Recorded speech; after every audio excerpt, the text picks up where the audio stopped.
going to start with our Fs. Lisa, your F. Okay. My F goes to this guy who calls himself Captain Bootyhead. His real name is Robert Ehrlich. He declared himself the mayor of the Long Island village of Seacliff, and when that didn't work, the police were called.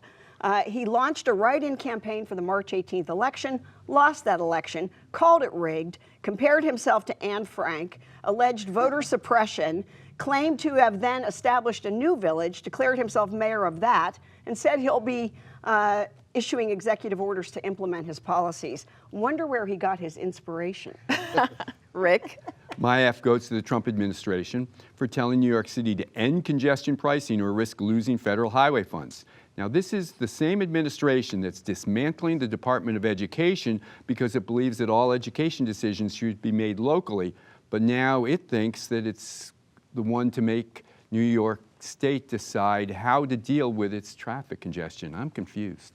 Are you really, though? Anirban? Well, my F goes to the renewed Israeli bombardment in Gaza that killed about 400 people, including more than 100 children, along with pregnant mothers, based on multiple news reports. This comes in the heel of the UN Special Committee report that actually finds Israel's warfare methods in Gaza consistent with genocide, including using of starvation as a weapon for war.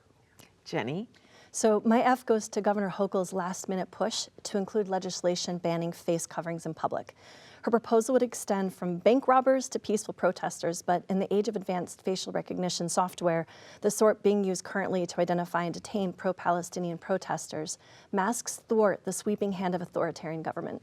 If people can be anonymous online, then why shouldn't they be allowed to be anonymous in person? This ban will most certainly curb civil liberties and freedom of expression, two values I thought we held dear in this country. Mm-hmm. And your sense is that it's going to have a chilling effect, even though that might not be the intent.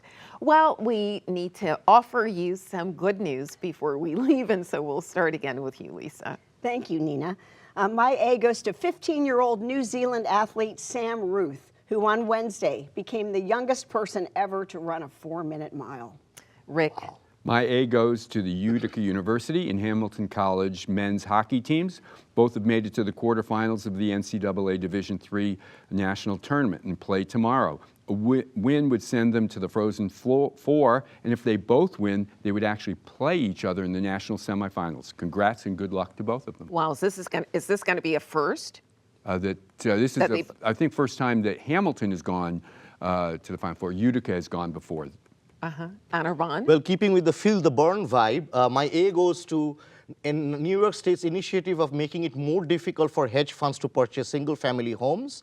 Governor is proposing a 75-day waiting period, and the Democratic State Senator Liz Krueger's End Hedge Fund Control of New York Homes Act would tax private equities at a very high rate, and then will reduce the rate if they reduce the stock of houses they own. Okay, I don't want to challenge you, but we've got just a little bit of time. Okay. So I want to ask, we've got a housing crisis, so couldn't there be more regulations? Okay, we're going to go on to Jenny. Okay, so in the spirit of the first day of spring, my A goes to the research team at SUNY Environmental Science and Forestry for their dedicated research to develop a disease-resistant American chestnut tree. So some of you likely remember the magnificent chestnut, which was once a prolific tree on the East Coast, but has been ravaged by blight.